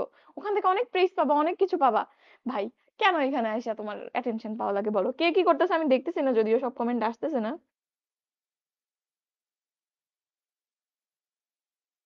বাট ভালোভাবে তো ফেমাস হওয়া যায়, তাই না? ভালোভাবে ফেমাস হওয়া যায় না? অবশ্যই যায়। তাইলে ভালো কোনো একটা কন্টেন্ট বানাও, ভালো একটা লেখা লিখো, তোমার জীবনের গল্প লিখো। প্রত্যেকের জীবনের গল্পই তো অনেক চার্মিং। সবার জীবনের গল্প যদি আসলে সেভাবে সুন্দর করে প্রেজেন্ট করা যাইতো, প্রত্যেকটাতে এক একটা উপন্যাস, এক একটা মুভি, তাই না? তাহলে সুন্দর করে তুমি সেগুলো প্রচার করো, সেগুলো আমাদের গ্রুপে পোস্ট দাও গুছায়ে। তুমি কেন এগুলা দিয়ে অ্যাটেনশন পাইতে চাও? আচ্ছা। আবার আসছে। আর বলিও না, বোর্ডের বয়স হয়ে গেছে, বুঝছো?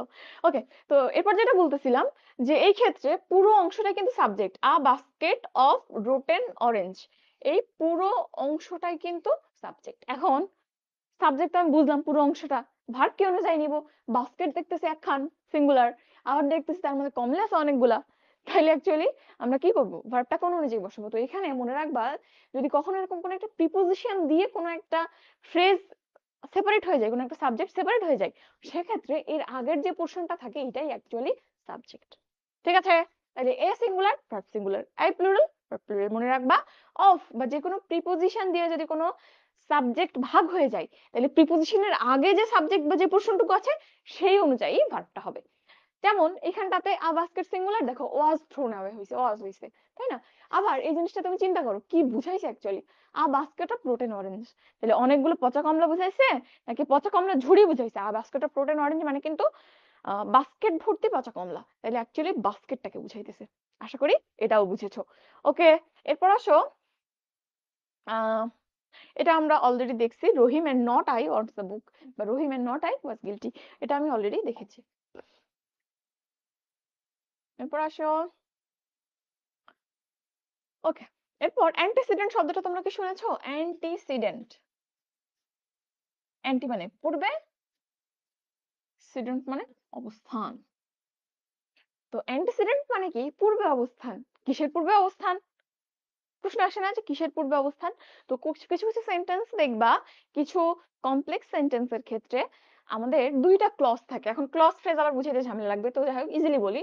কিছু সেন্টেন্সের মাঝখানে দেখবে এরকম হু থাকে, হুম থাকে, হোয়াট থাকে। এই হু, হোয়াট, হুম দিয়ে দুইটা ক্লজ বা দুইটা অংশ যুক্ত থাকে। তো এখানে এই যে হু, হোয়াট, হুম, এগুলোকে আমরা রিলেটিভ প্রোনাউন বলি। রিলেটিভ মানে সম্পর্ক তৈরি করে যে, তাকে রিলেটিভ বলতেছি। আত্মীয়। আর প্রোনাউন মানে নাউনের পরিবর্তে বসছে, তাহলে হু, বুঝতে পারছো কাকে বুঝাচ্ছি? না, এজন্য এটা প্রোনাউন। আর রিলেটিভ কেন? এই যে এই এক বেটা আছে, এই পাশে আরেক বেটা আছে, দুইজনের মধ্যে একটা রিলেশন তৈরি করেছে, এজন্য রিলেটিভ প্রোনাউন। বুঝছো? তো রিলেটিভ প্রোনাউন আগে চিনবো। এখন এই যে বলতেছিলাম না, অ্যান্টিসিডেন্ট মানে পূর্ববর্তী শব্দ, কিসের পূর্ববর্তী শব্দ? এই রিলেটিভ প্রোনাউনের পূর্ববর্তী শব্দ। তাহলে রিলেটিভ প্রোনাউনের পূর্ববর্তী শব্দকে অ্যান্টিসিডেন্ট বলে। এবং অ্যান্টিসিডেন্টটা খুবই গুরুত্বপূর্ণ। কেন গুরুত্বপূর্ণ? বিকজ রিলেটিভ প্রোনাউনের পরে যে ভার্বটা হবে সেটা এই অ্যান্টিসিডেন্ট নির্দিষ্ট করে দেয়। তাইলে আমি যদি এখন তোমাকে জিজ্ঞেস করি সেন্টেন্সটাতে বলো তো, আইটা কি? আইটা অ্যান্টিসিডেন্ট, যেটা কিনা রিলেটিভ প্রোনাউনের আগে বসছে। হুটা কি? Relative pronoun. ইসটা কি? ভার্ব। তো এই তিনজনের মধ্যে একটা সম্পর্ক আছে, সেটা কি? যে রিলেটিভ প্রোনাউনের পরবর্তী ভার্ব অ্যান্টিসিডেন্ট অনুযায়ী বসে। Antecedent singular, verb singular, antecedent plural, verb plural. তাহলে এখানে এই যে ভার্বটা কি অনুযায়ী হবে? আই অনুযায়ী। আই এর সাথে ইস বসে রে? ইস তো বসে না। তো আই এর সাথে কি বসে? অ্যাম বসে। তাহলে অ্যাকচুয়ালি সেন্টেন্সটার সঠিক ফর্ম কি হবে? It is I who am to blame। বুঝছেন? আশা করি এটাও বুঝেছেন। আর না বুঝলে বলবেন যে বুঝি নাই। আচ্ছা, কমেন্ট সেকশন কিন্তু অফ করে দিব। এরকম করো না প্লিজ, এরকম করিও না। একদম মানে সবাই কমেন্ট স্লাইড করে আরেকদিকে সরাই দাও। সরাই দিয়ে জাস্ট ক্লাসের দিকে নজর দাও। ওকে, এরপর দেখো আ লট অফ। আমি যখনই প্রোনাউন পড়াই বা এরকম অ্যাডজেক্টিভ পড়াই, আ লট অফ এটা অনেক কিছু হিসেবে ব্যবহার করা যাইতে পারে। এটা নাম্বারের মধ্যে পড়ানো হয়। তো আ লট অফ এটা হচ্ছে গোল আলু। গোল আলু কি সব তরকারির মধ্যে দেয়া যায়, মাছের মধ্যে দেয়া যায়, মাংসের মধ্যে দেয়া যায়, তারপর যে কোনো তরকারির মধ্যে দেয়া যায়। তো গোল আলু যেমন সবকিছুর মধ্যে দেয়া যায়, লট অফ সবকিছুর সাথে দেয়া যায়। অর্থাৎ লট অফ বা আ লট অফ এটা কাউন্টেবল নাউনের ক্ষেত্রে ব্যবহার করা যায়, আনকাউন্টেবল এর ক্ষেত্রে ব্যবহার করা যায়। ঠিক আছে? তো আ লট অফ যেহেতু আনকাউন্টেবল কাউন্টেবল দুইজনের সাথে যায়, এরপর যদি আনকাউন্টেবল নাউন থাকে that is singular, verb singular হবে। যদি কাউন্টেবল প্লুরাল নাউন থাকে সেক্ষেত্রে ভার্ব প্লুরাল হবে। অর্থাৎ সিঙ্গুলার হইলে সিঙ্গুলার, প্লুরাল হইলে প্লুরাল। ঠিক আছে? তাহলে আ লট অফ এনিমালস কি হবে? এনিমালস প্লুরাল, তাইলে ভার্বটা প্লুরাল হবে। আ লট অফ এনিমালস মানে কি অনেক প্রাণী। অনেক প্রাণী বলতে মনে করো 200-300 প্রাণীকে বোঝাচ্ছে, বুঝতেই পারছো। চিন্তা করো, চিন্তা করো, আ লট অফ এনিমালস মানে অনেক প্রাণীকে বোঝাচ্ছে। 20-30টা প্রাণী এখানে আছে, অবশ্যই প্লুরাল হবে। বাট তুমি যখন বলতেছো a lot of news is fake, news নিজে জিনিসটাই সিঙ্গুলার। কেন সিঙ্গুলার? কারণ এটা আনকাউন্টেবল। যে কোনো আনকাউন্টেবল নাউন অলওয়েজ সিঙ্গুলার। তো যে হচ্ছে আনকাউন্টেবল তার অল্প একটু কি আর এতগুলা কি, সবই তো জিনিস একই, তাই না? এই জন্য আ লট অফ ও আনকাউন্টেবল সিঙ্গুলারের আগে বসছে, এই জন্য ভার্বটা সিঙ্গুলার হবে। বুঝছো? মনে রাখিও জিনিসগুলো, সারা জীবন কাজে লাগবে। ইংলিশ এমন একটা সাবজেক্ট, কোথায় লাগে না বলো? বিসিএস এ লাগে, হিউজ মার্ক রে বাবা, বিসিএস এ এত মার্ক ইংরেজিতে আসে। কোন ভার্সিটিতে লাগে না বলো ইংলিশ? বাইরে যাবা, ইংলিশ ছাড়া যাইতে পারবা? ইংলিশ এমন একটা সাবজেক্ট সারা জীবন লাগবে, জীবনের প্রত্যেকটা স্টেপে লাগবে। আবার একটু পশ হতে চাও, গুলশান বনানীদের মতো হইতে চাও, তাইলেও ইংলিশ লাগবে। একটু মুখ বাঁকায় করে বলতে হবে, নাহলে আবার হবে না। যাই হোক, সেটা কথা না। ওকে, এরপর আসো দেখো, অ্যাডজেক্টিভ দিয়ে কখনো সাবজেক্ট বানানো দেখছো? অ্যাডজেক্টিভ কি হইতে পারে? Poor, rich. এগুলো দিয়ে দেখবা যে এর আগে আমি যখন দা বসাই দিই তখন কেমন সাবজেক্ট হয়ে যায়। দা রিচ মানে ধনীদের বুঝায়, দা পুওর গরিবদের বুঝায়। তো এই যে রিচ পুওর এই অ্যাডজেক্টিভ দিয়ে যখন এর আগে দা বসায় আমরা সাবজেক্ট তৈরি করি, এটা অলওয়েজ প্লুরাল হয়ে যায়। তাহলে দা রিচ কে বোঝাচ্ছে? সব ধনীদের, দুনিয়ার সমস্ত ধনীদেরকে বুঝাইতেছে, অবশ্যই প্লুরাল। দা পুওর সব, অ্যাজ এ হোল সব গরিব যারা আছে তাদেরকে বুঝাইতেছে, তাহলে এটাও কিন্তু প্লুরাল। তাইলে যখনই কিনা দা রিচ দা পুয়ার অর্থাৎ দা প্লাস অ্যাডজেক্টিভ যখন সাবজেক্ট হিসেবে ব্যবহার করা হয়, ওই সাবজেক্টটা অলওয়েজ প্লুরাল হয়, এজন্য ভার্বটাও কিন্তু প্লুরাল হয়। ঠিক আছে? ওকে, এরপর দেখো একটা ব্যতিক্রম আছে। দা রিচ মানে কি সমস্ত ধনীদের বোঝাচ্ছে, যে ধনীরা। বাট তুমি যখন বলবা দ্য রিচ ম্যান, তাইলে দ্য রিচ ম্যান মানে চিন্তা করো ভাই, সবসময় চিন্তা করবা। মানে পড়াশোনা এমন একটা জিনিস, তুমি যদি ভিজুয়ালাইজ করে বা কল্পনা করে বা বাস্তব ঘটনার সাথে মিলাই মনে রাখতে পারো, এর মতো সহজ জিনিস কিচ্ছু নাই। বিশেষ করে ফিজিক্স, এটা তো বাস্তবের সাথে মিলাইলে আমার মনে হয় তো ফিজিক্স আর পড়া লাগে না, 90% তো মিলে যায়। তারপর ইংলিশও মিলে। জিকে একটু কম মিলে, বাট জিকে আবার দৈনিক হালচালের খবর রাখলে তো জিকেও কোনো ব্যাপার না। আচ্ছা, তো এখানে যে ব্যাপারটা হচ্ছে দ্য রিচ ম্যান মানে আমরা বুঝাচ্ছি দ্য রিচ ম্যান ওই ধনী লোকটি। তাইলে ওই ধনী লোকটি মানে কি একটা লোক, বাবা এটা সিঙ্গুলার, তাই সিঙ্গুলার ভার্ব নিবে। তাইলে দ্য রিচ ম্যান যেহেতু এই মানুষটা সিঙ্গুলার, এই জন্য ভার্বটা সিঙ্গুলার। ঠিক আছে? আশা করি বুঝছেন। এরপর আসো, এটা অলরেডি বলে ফেলছি, নিদার, নর, নট অনলি বাট অলসো, এই টাইপের যখন স্টেটমেন্ট আমরা দেখতে পাবো, তো এই ক্ষেত্রে কি হয় দেখো, নিদার নর মাঝখানে ডট ডট আছে চলে গেছে, নট অনলি বাট অলসো। তো এক্সাম্পল দেখো, either he or his friends, এই পোর্শনটা কিন্তু সাবজেক্ট, দুইটা পোর্শন আছে সাবজেক্টের মধ্যে, একটা ইদার হি বা হি, আরেকটা হচ্ছে হিজ ফ্রেন্ড। এখন আমরা ভার্ব কোন অনুযায়ী করব। তো যখন এই টাইপের সেন্টেন্স পাবা যেখানে এটা হচ্ছে কোরিলেটিভ কনজাংশন বলি, যদিও তুমি জিনিসটা জানো কিনা আমি জানি না। কোরিলেটিভ কনজাংশন সেগুলা যেগুলাই কনজাংশন গুলা স্প্লিট অবস্থায় থাকে, নট অনলি এক জায়গায় বসে এর মাঝখানে আরেকজন এসে ঢুকে পড়ে, পরে আরেকটা পোর্শন বসে। তো এই যে কোরিলেটিভ কনজাংশন গুলা যখন ব্যবহার করা হয়, অলওয়েজ ভার্বের কাছাকাছি যে নাউন তোমার সাবজেক্টটা থাকে বা যে নাউনটা থাকে সেই অনুযায়ী ভার্বটা হয়। তাইলে দেখো সমস্ত কোরিলেটিভের ক্ষেত্রে কিন্তু একই নিয়ম। তাইলে either he or his friends, তো তুমি যখন বলতেছো কোরিলেটিভ কনজাংশনটা কই, একটু চিন্তা শিখো তো। এই যে ইদার, হিটা তো অ্যাকচুয়ালি কনজাংশন না, এটা একটা প্রোনাউন, ড্যাশ ড্যাশ দিয়ে অর, তাহলে ইদার অর এটা হচ্ছে কোরিলেটিভ কনজাংশন। তারপরে নাউন কোনটা আছে, একটা হি আছে, একটা আছে হিজ ফ্রেন্ডস। তো হি আছে, হিজ ফ্রেন্ড আছে, ভার্ব কোন অনুযায়ী হবে? অবশ্যই ভার্বের কাছাকাছি যেটা আছে সেই অনুযায়ী। তাহলে ভার্বের কাছে, হ্যাভের কাছে কে আছে? হিজ নাকি হিজ ফ্রেন্ড, নাকি হি কে আছে? তার ফ্রেন্ডটা কাছাকাছি আছে, এই জন্য এই অনুযায়ী ভার্ব হবে হিজ ফ্রেন্ডস প্লুরাল, সো ভার্বটা প্লুরাল হয়েছে। আবার দেখো নিদার রিনি নর সিনি, এখানেও কিন্তু কোরিলেটিভ কনজাংশন। কিভাবে? এই যে নিদার রিনি, অত নাম, অত কনজাংশন না, তাইলে পরবর্তী নর, এই পোর্শনটা নিদার ড্যাশ ড্যাশ নর, এটা একটা কোরিলেটিভ কনজাংশন। এখানেও একই রুল, হয় রিনি নাইলে সিমি, কোন অনুযায়ী ভার্ব হবে? যে ভার্বের কাছাকাছি, তাইলে ইজ, এটা হচ্ছে ভার্ব কাছাকাছি, সিমি আছে, সিমি সিঙ্গুলার, তাহলে ইজ হয়ে গেল। বুঝছো? এটাও ইম্পর্টেন্ট জিনিস, বুঝিও। এটা আমি জাস্ট দুই একটা লিখছি, বাট অ্যাকচুয়ালি এটা সব টাইপের কোরিলেটিভ কনজাংশনে অ্যাপ্লাই করা যাবে। এবং কোরিলেটিভ কনজাংশন কি জিনিস আশা করি যেটুক দেখাইছি বুঝছো। আমি আবার ওইটা পড়াইতে গেলে প্রোনাউনে ঢুকে যাওয়া লাগবে, শেষ হবে না আজকের ক্লাস। আচ্ছা, এরপর আসো হেয়ার বা দেয়ার, এরকম সেন্টেন্স দেখছো না তোমরা? দেয়ার এর পরে কিন্তু আরো হয়, দেয়ার এর পরে ইজও হয়। যেমন আমি যদি বলি there are lot of problems, there are lot of students, তো এখানে আর হইছে there is no money, there is nothing, এখানে কিন্তু ইজ হইছে। অর্থাৎ দেয়ার এর পরে ভার্বটা কি হবে সেটা নির্দিষ্ট হয় পরবর্তীতে কোন নাউন আছে বা কোন প্রোনাউন আছে, সেন্টেন্সটা শেষ হইতেছে কি দিয়ে, কি বুঝাইতেছে সে অনুযায়ী। হেয়ারটাও একই রকম, here is the pencil in my hand, তাইলে দেখো হেয়ার এর পরে অ্যাকচুয়ালি জিনিসটা কি বুঝাইতেছে? পেন্সিলকে বুঝাইতেছে, তাই না? তাইলে এই যে দা পেন্সিল সিঙ্গুলার না, ভার্ব সিঙ্গুলার হইছে।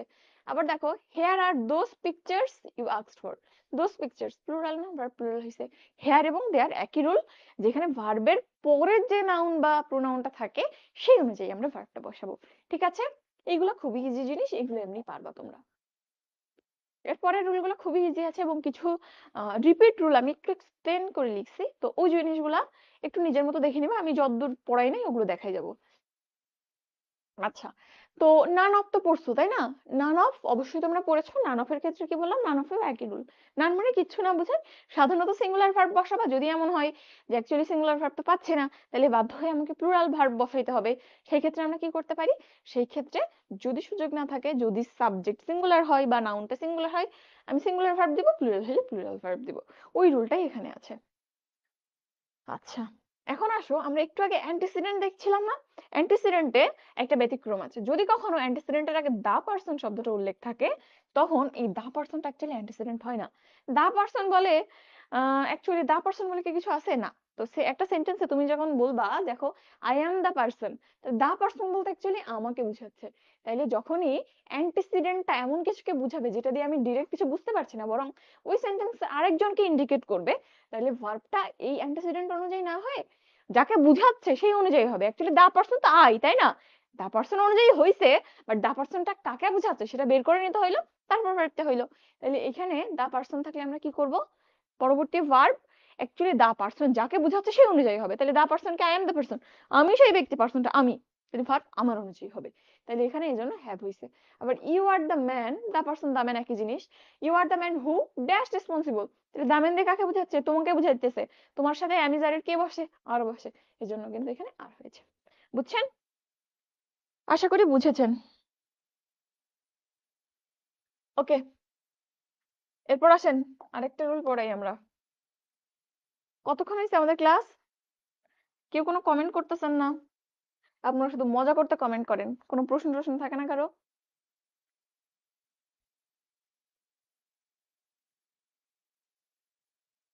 54 মিনিট হয়েছে, আর একটু কন্টিনিউ করাই যায়। ওকে, এরপর দেখো মেজরিটি। তো মেজরিটি সিঙ্গুলার নাকি প্লুরাল, এটা নিয়েও তোমাদের যে কি পরিমাণ ক্ল্যাশ। তো মেজরিটি মানে কি বোঝায়? যে সংখ্যাগুরু বা ম্যাক্সিমাম, এটা বুঝাই কিন্তু। তো শুধু যখন মেজরিটি শব্দটা থাকবে, দা মেজরিটি বা শুধু মেজরিটি, তখন এটা অ্যাকচুয়ালি এককভাবে কালেক্টিভ নাউনের মতোই এককভাবে ইউনিট হিসেবে একটা গুচ্ছকে বুঝাচ্ছে। তো যখন শুধু মেজরিটি থাকবে বা দা মেজরিটি থাকবে, যেহেতু একটা ইউনিট হিসেবে একটা গুচ্ছকে বুঝাইতেছে, এই জন্য এই ক্ষেত্রে ভার্বটা কেমন হবে? ভার্বটা কিন্তু সিঙ্গুলার হবে। যেমন the majority doesn't have any identity, doesn't কেন হয়েছে? কারণ এটা কালেক্টিভের মতো একটা গ্রুপকে বুঝাচ্ছে। বাট তুমি যখন মেজরিটির পরে অন্য কিছু তুমি বলতেছো যে মেজরিটি, মানে বুঝতে পারছো যে ম্যাক্সিমাম, বাট কিসের ম্যাক্সিমাম? সেটা হইতে পারে মেজরিটি অফ দ্য পিপল, মানুষের maximum, majority of the students, যখনই কিনা যাকে বুঝাচ্ছ সে উল্লেখ থাকবে। মেজরিটি অফ দ্য এমপ্লয়িজ, তো এখানে কাকে বোঝাচ্ছে? এমপ্লয়িজদেরকে। তো তুমি যখনই বলবা মেজরিটি অফ দ্য এমপ্লয়িজ, তখন কিন্তু ইউনিট হিসেবে বুঝাইতেছে, বাট তুমি তাদেরকে কাউন্ট করতে পারতেছো। এমপ্লয়িজ কয়জন আছে কাউন্ট করতে পারবা, মেজরিটি। বা যখন হাত তুলতে পারবা, এই বলো কারা আমার পক্ষে আছে, হাত তুলে দিবে। তো সেই ক্ষেত্রে কিন্তু কি করতে পারবা, সেই ক্ষেত্রে কাউন্ট করতে পারবা। তো যেহেতু তুমি কাউন্ট করতে পারছো, প্লুরাল হয়ে যাচ্ছে। তাইলে মেজরিটি যদি শুধুমাত্র মেজরিটি বা দা মেজরিটি হিসেবে থাকে ভার্ব সিঙ্গুলার, কারণ তুমি বুঝতে পারছো না কয়জনকে বুঝাচ্ছে কি বুঝাচ্ছে। যদি এখানে দ্য মেজরিটির পর দেখতা যে কোনো সিঙ্গুলার নাউন বসছে বা কোনো আনকাউন্টেবল নাউন বসছে, ওই যেহেতু সিঙ্গুলার তখন কিন্তু ভার্ব সিঙ্গুলার হইতো। আর যদি প্লুরাল হয় পরবর্তী নাউন, তাহলে কিন্তু আমরা ভার্বটা প্লুরাল করে দেবো। বুঝছো? আশা করি বুঝছো। প্রত্যেকটা জিনিস কিন্তু আমি গল্প করে বলার চেষ্টা করছি, আশা করি মনে থাকবে। ওকে, এরপর হচ্ছে অ্যাবস্ট্রাক্ট নাউন এবং আনকাউন্টেবল নাউন। আনকাউন্টেবল নাউন অনেকবার বলছি, যে জিনিস গুণা যায় না সে জিনিস একটা কি দুইটা কি সবসময় সিঙ্গুলার। তাহলে আনকাউন্টেবল নাউন সব সময় সিঙ্গুলার, এই জন্য সিঙ্গুলার ভার্ব নাই। অ্যাবস্ট্রাক্ট নাউন কোন একটা গুণ বুঝাই। অ্যাবস্ট্রাক্ট নাউন দিয়ে যে জিনিস বা যে নাউন ধরা যায় না, ছোঁয়া যায় না, শুধু উপলব্ধি করতে হয়, যেমন সততা, ভালোবাসা, স্নেহ, এই যে জিনিসগুলো আছে, এগুলো গুণা যায়? গুণা যায় বলো তো? ভালোবাসা গুণা যায়? একটা ভালোবাসা, দুইটা ভালোবাসা, তাহলে মানুষ কাউন্ট করতো, বল তুই আমাকে কয়টা ভালোবাসিস? যার কাছে ভালোবাসা বেশি পাইতো কাউন্ট করে, সেখানে যাইতো। তো যেহেতু জিনিসটা গুণা যায় না, তাহলে যে কোনো অ্যাবস্ট্রাক্ট নাউনই কাউন্ট করা যায় না। যেহেতু কাউন্ট করা যায় না, অবশ্যই সিঙ্গুলার হবে। যে কোনো, মনে রাখিও, যে কোনো যে জিনিস কাউন্ট করা যায় না অলওয়েজ সিঙ্গুলার। তাহলে অ্যাবস্ট্রাক্ট নাউন এবং আনকাউন্টেবল নাউন যেহেতু কাউন্ট করা যায় না, এটা সবসময় সিঙ্গুলার ফর্ম নেই। Honesty is the best policy. ঠিক আছে? অনেস্টি এটা একটা অ্যাবস্ট্রাক্ট নাউন, এই জন্য এখানে সিঙ্গুলার হয়েছে। আবার নিউজ হইতে পারে, নলেজ হইতে পারে, ইনফরমেশন হইতে পারে, ফার্নিচার হইতে পারে। আনকাউন্টেবল নাউনের কিছু এক্সাম্পল সবসময় জানা লাগে, যেমন নিউজ সবসময় আসে, information, furniture, jewellery, soap, bread, এগুলো সব আনকাউন্টেবল নাউনের এক্সাম্পল। এটা ফ্রিকোয়েন্টলি আসে কিন্তু বিসিএস এ এবং মেডিকেলেও আসে। আচ্ছা, এরপর যে রুলগুলো আছে ওইগুলাই একটু ব্যাখ্যা করে একটু অন্যরকম ভাবে লেখা হয়েছে। আমরা লাস্টের পেজে দুইটা রুল আছে, যে দুইটা আমরা দেখবো একদম শেষ পেজ। এই যে এই দুটো নিয়েও আমার নিজের ঝামেলা লাগতো, তোমাদেরও ঝামেলা লাগে, এই জন্য আমি জিনিসটা একটু বলতেছি। সাধারণত ক্যালকুলেশনের ক্ষেত্রে তুমি অনেক জায়গাতে দেখবা 2 and 2, কোথাও দেখবা মেক 4, কোথাও দেখবা 2 and 2 মেক্স 4। তো কখন মেক্স হবে কখন মেক হবে, জিনিসটা মনে রাখিও যে ম্যাথমেটিক্যাল ক্যালকুলেশন বুঝাইতে 2 and 2 তুমি যখন বলতেছো, এটাও কিন্তু একটা ইউনিট হিসেবে আমরা বুঝাইতেছি। বুঝছো? 2 and 2 একটা ইউনিট হিসেবে বুঝাইতেছি, যে দুইটা 2 মিলে 4 বানাইতেছে। তুমি কি অ্যাকচুয়ালি দুইটা জিনিস অ্যাকচুয়ালি চিন্তা করতে পারবা যে এই একটা দুই একটা দুই? চিন্তা করতে পারবো না। 2 and 2 এটা একটা এক্সপ্রেশন, এটা একটা চিন্তা, এটা একটা কনসেপ্ট। তো যেহেতু একটা কনসেপ্ট বুঝাইতেছি, একসাথে কল্পনা করতেছি, এজন্য এটা কিন্তু ম্যাক্সিমাম কেসে সিঙ্গুলার ভার্ব না, এবং একটা এটাই ট্র্যাডিশনাল। কিছু কিছু জায়গাতে দেখবা প্লুরাল ভার্ব নিছে। যদি কখনো এমন বিপদে পড়ো সিঙ্গুলার ভার্ব নিতে পারছো না, তখনই প্লুরাল ভার্ব নিবা। তাছাড়া ম্যাক্সিমাম জায়গায় বা সব জায়গাতে মনে রাখবা 2 and 2 this is an concept. যেহেতু এটা একটা কনসেপ্ট, আমরা সব সময় এখানে সিঙ্গুলার ভার্ব দেব। তাহলে 2 and 2 মেক্স 4। জাস্ট আমার মনে হয় এক্সাম্পলটা মনে রাখিও। ওকে, এরপর হচ্ছে এই জিনিসটা আমার কাছে একটু উইয়ার্ড লাগতো। তুমি যখন বাংলাদেশ ক্রিকেট টিমকে বলতেছো না বাংলাদেশ খেলায় জিতে গেছে, তো এই যে বাংলাদেশ বলতেছো, কি বুঝাচ্ছে? বাংলাদেশের সব মানুষ বুঝাইতেছে? বাংলাদেশ অর্থাৎ কান্ট্রিকে বুঝাচ্ছে? না, বাংলাদেশ জিতছে মানে বাংলাদেশ ক্রিকেট টিম জিততেছে। তো যখন এই খেলার দল হিসেবে কোন একটা দেশের নাম উল্লেখ থাকে, বাংলাদেশ, আর্জেন্টিনা, ব্রাজিল, পাকিস্তান বা যে কোনো টাইপের দেশ হইতে পারে, তো এখানে যখন এরকম দেশের কথা বলা থাকে, এটা অ্যাকচুয়ালি ক্রিকেট টিমটাকে, ফুটবল টিমটাকে বুঝায়। একটা টিম মোর দ্যান 1% দিয়ে গঠিত। তো এজন্য যদি কোনো দেশকে কোনো টিম হিসেবে কল্পনা করা হয় এইভাবে, তো সেই ক্ষেত্রেও কিন্তু যেহেতু সেখানে অনেকজন মানুষজন আছে, এজন্য কিন্তু সেটা ম্যাক্সিমাম কেসে প্লুরাল ভাব নাই। ঠিক আছে? তাহলে অ্যাজ হোল মনে রাখিও যে খেলার নাম বা দেশের নাম এগুলো দিয়ে যদি কোনো টিমকে ইন্ডিকেট করা হয়, সেই ক্ষেত্রে ভার্বটা কি হবে? প্লুরাল হবে। ঠিক আছে? আর এটাও ব্যতিক্রম রুল একটা আছে, সেটা হচ্ছে যদি কখনো সুযোগ না পাও সিঙ্গুলার দিতে হবে। বাট আমি যেগুলো লিখছি এগুলো সবই ট্র্যাডিশনাল এবং এগুলো ওয়েল অ্যাকসেপ্টেড। বুঝছো? তাহলে 2 and 2 মেক্স 4, 2 and 2 সিঙ্গুলার, এই জন্য ভার্বটা সিঙ্গুলার। আবার ব্রাজিল, বাংলাদেশ, আর্জেন্টিনা, এখানে একটা টিম বুঝাচ্ছে, অনেকজন লোক দিয়ে একটা টিম গঠিত, এই জন্য কিন্তু এখানে ভার্বটা প্লুরাল হবে। আশা করি বুঝছো। এবং এখানে হচ্ছে রুল নাম্বার 73, এটাই ছিল লাস্ট রুল। এর আগে আমি কয়েকটা জিনিস স্কিপ করে আসছি না, তোমরা একটু দেখলে পারবা। এতক্ষণ যা পড়াইছি ওগুলো একটু ভেঙে চুরে আর একটু ছোটখাটো করে ওগুলাই লেখা, বাট অ্যাজ এ হোল সবগুলা সাবজেক্ট ভার্ব এগ্রিমেন্টের সবগুলা রুল এখানে হয়ে গেছে। নেক্সট যে ক্লাসটা, ওই ক্লাসে আমরা কি পড়বো? Right form of verb. যদি সাবজেক্ট ভার্ব এগ্রিমেন্টের রাইট ফর্ম অফ ভার্ব পড়ে ফেলতে পারো, এইচএসসি তে রাইট ফর্ম অফ ভার্ব নিয়ে জীবনে আর চিন্তা করা লাগবে না, বিশ্বাস করো। জাস্ট তুমি এই স্লাইডটা, এর মধ্যেই রাইট ফর্ম অফ ভার্বের রুল আছে, এই স্লাইডটা যদি দেখতে পারো কিচ্ছু লাগবে না এইচএসসির জন্য। আর যদি তুমি এর সাথে একটু প্র্যাকটিস করতে পারো, তাহলে মাশাল্লাহ মাশাল্লাহ আলহামদুলিল্লাহ, আর কিছু বলার অপেক্ষা রাখে না। বুঝছো? আচ্ছা। সুরাইয়া শোভা বলতেছো ফার্স্ট টাইম আপুর ক্লাস করছি। কেমন লাগছে ক্লাস? এখন বলো যে কেমন লেগেছে ক্লাস? আচ্ছা। 55 মিনিটস না 1 ঘন্টা 1 মিনিট হইছে। অ্যাকচুয়ালি রোজার সময় খুব বেশি লেন্দি ক্লাস নেওয়া উচিত না। আমি দেখো অনেকে বলতে পারবা যে আপু একটু প্র্যাকটিস দেখাও বা একটু প্র্যাকটিস করাও। এখানে আমি যেভাবে পড়াইছি আমার মনে হয় না প্র্যাকটিসের দরকার আছে। বাট প্র্যাকটিস একটু দেখানো উচিত। বা প্রিভিয়াস ইয়ারের কোশ্চেন দেখানো উচিত। অনেকের মনে হতে পারে, কি বললাম? কোথাও প্রশ্নই আসে না। চলো আমরা একটু প্রমাণ দেখি যে কোশ্চেন আসছে কি আসে নাই। তো চলো আমরা একটু প্রমাণ দেখি। আমরা কিছু মেডিকেল এবং বিসিএস কোশ্চেন এবং ডেন্টাল কোশ্চেন এখানে নিয়ে আসছি। তুমি একটু দেখবা। যদিও আমরা এগুলো রাইট ফর্ম ভার্বে পরে পড়বো। হুম হুম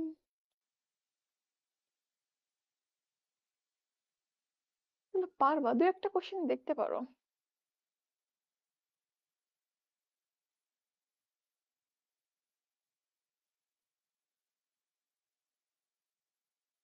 এই যে এই একটা জিনিস আছে, এটা যদিও একটা জিনিস মিস করে গেছি, যে কিছু শব্দ আছে না যে তাদের জন্মই হয়েছে এস নিয়ে, যেমন ফিজিক্স, ম্যাথমেটিক্স, এথিক্স, এগুলোর জন্মই হয়েছে তো এস নিয়ে। এস তো প্লুরাল হয়েছে এই জন্য এসে যুক্ত হয় নাই।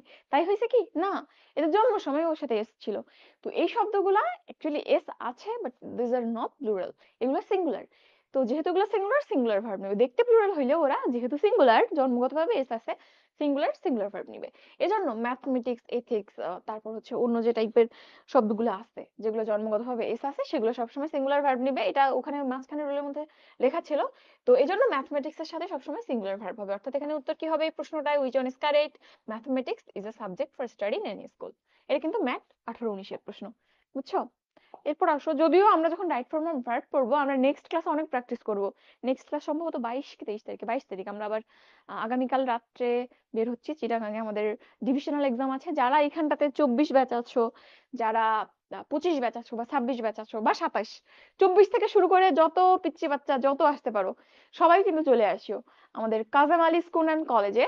আগামী 21 মার্চ সকাল 10:30টায় ডিভিশনাল এক্সাম হবে চট্টগ্রামে। যারা চট্টগ্রামে আছো চলে আসবা। ঠিক আছে? আচ্ছা। এরপরে দেখো ওই একটা প্রশ্ন দেখাচ্ছিলাম। এই যে দা ভার্চুয়াস ড্যাশ অলওয়েজ হ্যাপি। তো ভার্চুয়াস মানে কি? ধার্মিক লোকেরা। তো ভার্চুয়াস এটা অ্যাডজেক্টিভ, এর আগে যখন দা বসছে তখন কিন্তু ওই যে দ্য ইজ দা পুয়ার এর ওই ফর্মুলা অনুযায়ী এটা সাবজেক্ট হয়ে গেছে। এবং অলওয়েজ এই টাইপের জিনিসের পরে যদি পারসন বা ম্যান উল্লেখ না থাকে অলওয়েজ প্লুরাল। সো এখানে বি এর জায়গায় কি হবে? আমি বি মানে কি? আমি যার ওয়াজ ওয়ার বিন, এই কয়টা ভার্বের মধ্যে একটা আসবে। এটা একটা অলওয়েজ যেহেতু উল্লেখ আছে প্রেজেন্ট হবে। এটা আমরা রাইট ফর্ম অফ ভার্বে শিখবো যে অলওয়েজ, রেগুলারলি, এই টাইপের শব্দগুলো যদি থাকে তাহলে আমরা প্রেজেন্ট ইনডেফিনাইট করি। তো সেই হিসাবে এখানে আমি যার থেকে যে কোনো একটা বসবে, প্লুরাল অবশ্যই আর বসবে। বুঝছো? তাহলে এখানটাতে উত্তর কি হবে? আর হবে। ওকে, এরপর যদি তুমি আসো, ওটা রাইট ফর্ম ভার্বের রুল। এই যে দেখো, নিদার সিমি নর রিনি বা নিদার রিনি নর Simi dash qualified for the job. তাহলে এখানেও কিন্তু কোরিলেটিভ কনজাংশন আছে এবং ভার্বটা কাছাকাছি। এখানে ভার্ব বসবে কাছাকাছি, যে সাবজেক্ট আছে সেই অনুযায়ী হবে, সিমি অনুযায়ী হবে, অবে থার্ড পারসন সিঙ্গুলার। তাইলে এখানটাতে কিন্তু ইজ হবে। বুঝছো? তাহলে এখানে ভার্বটা কি হবে? ইজ হবে। ওকে, এটা তাহলে ইজ। এর পরের কোশ্চেনটায় আসো, 3/4 of the work dash finished. এটার উত্তর বলো কি হবে? সবাই বলো, আমি উত্তরটা ঢেকে দেই। সবাই বলো, দেখতে পাচ্ছ আশা করি। 3/4 of the work dash finished, এটার উত্তর বলো দেখি। আমি তোমাদের কোশ্চেন দেখি বা কে কে বলতেছো দেখি। আচ্ছা, 26 ব্যাচ কে বলতেছো? নিলয়, চলে আসো। চিটাগাঙ্গার হইলে চলে আসিও। আচ্ছা, বগুড়া থেকে এক্সাম দিছিলাম, 24তম প্লেস আসছে। আলহামদুলিল্লাহ, ওয়েলকাম। আচ্ছা।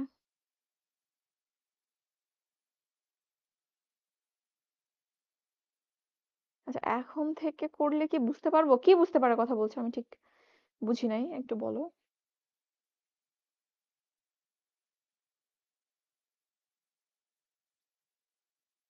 আচ্ছা, কিসের ক্লাস হচ্ছে? এগুলা ফ্রি ক্লাস হচ্ছে। গ্রুপে এত ঢাকঢোল পিটানো হয় একটু দেখো না? তো আমাদের আজকে শুরু হইলো এখান থেকে ৭টা, ৪টা ইংরেজি ক্লাস এবং ৩টা জিকে ক্লাস হবে তোমাদের। যেগুলো সবই ফ্রি এখানে হবে। রুটিন দেয়া আছে দেখো অলরেডি। জিকে ফ্রি উইক বলে সার্চ দিলেই পাবা। ইংরেজির ক্ষেত্রে আমরা বেশ ইম্পোর্টেন্ট কিছু টপিক যেগুলা দিয়ে কিনা এইচএসসিও কভার হয় আবার অ্যাডমিশনও কভার হয়। এরকম কিছু টপিক পড়াবো। আর জিকে এর ক্ষেত্রে জিকে আমরা ইন্টারন্যাশনালটা পড়াবো। ঠিক আছে? জিকে ক্লাস নেবে মিম আর ইংলিশ ক্লাসগুলো আমি নিব। তো এটা হচ্ছে ফ্রি কোর্স চলছে পেজে এবং গ্রুপে। খেয়াল রাখো ইনশাল্লাহ আমরা খুব চমৎকার একটা জার্নি শেষ করব ক্লাসগুলো দিয়ে। হ্যাঁ, ময়মনসিং তো হয়েছিল, ময়মনসিং দিয়েই আমাদের এক্সাম শুরু হয়েছিল অ্যাকচুয়ালি।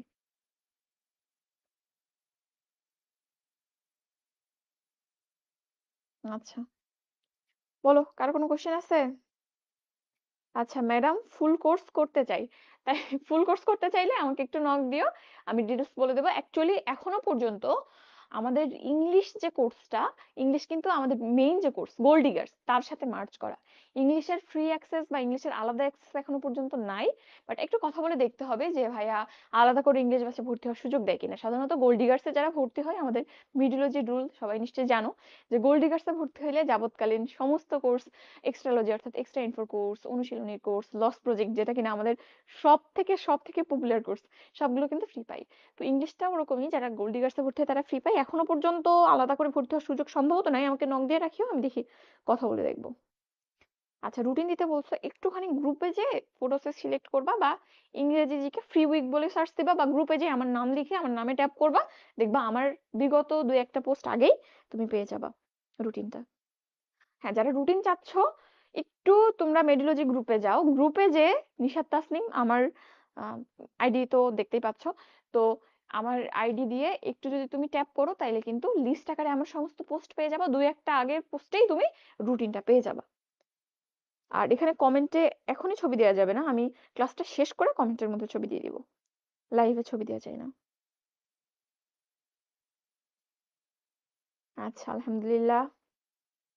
হ্যাজ বিন বলতেছো, তো আমরা এক্ষেত্রে থ্রি ফোর্থস বা ওয়ান থার্ড এই টাইপের যে জিনিসগুলো ছিল, এখানে কি বলেছিলাম যে এই ফ্রেজগুলোর পরে যে সাবজেক্টটা থাকবে সেই অনুযায়ী পারবো। দা ওয়ার্ক, দা ওয়ার্ক জানো, ওয়ার্ক কিন্তু আনকাউন্টেবল, এটা কি জানো তোমরা?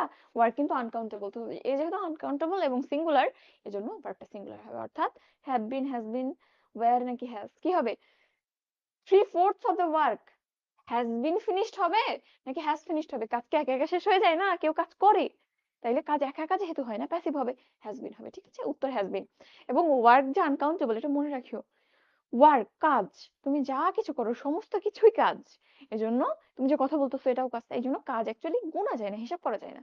এই জন্য কিন্তু এটা আনকাউন্টেবল। এখন যদি বলো আপু এই যে আমি পড়াশোনা করতেছি, আবার আমি পার্ট টাইম অনলাইনে ক্লাস নিচ্ছি, আবার আমি মেডিকেল স্টুডেন্ট সেখানে পড়াশোনা করতেছি, তাইলে এই যে তোমার কাজগুলা এগুলো তো কাউন্ট করতে পারতেছি, এগুলোকে জব বলা হয়। তাহলে যখন স্পেসিফিক কোনো ডেজিগনেশন দিয়ে তুমি স্পেসিফিক পজিশন বুঝাও, তখন সেটাকে জব বলা হয়, যেটা কাউন্টেবল। বাট ওয়ার্ক সবকিছু মিলেই, এই যে শ্বাস প্রশ্বাস নিঃশ্বাস নিচ্ছ, ত্যাগ করতেছো, এই জিনিসটা একটা কাজ। এই জন্য কাজ বা ওয়ার্ক শব্দটা আনকাউন্টেবল। এটাও শিখে রাখিও, এটা কিন্তু ইম্পর্টেন্ট।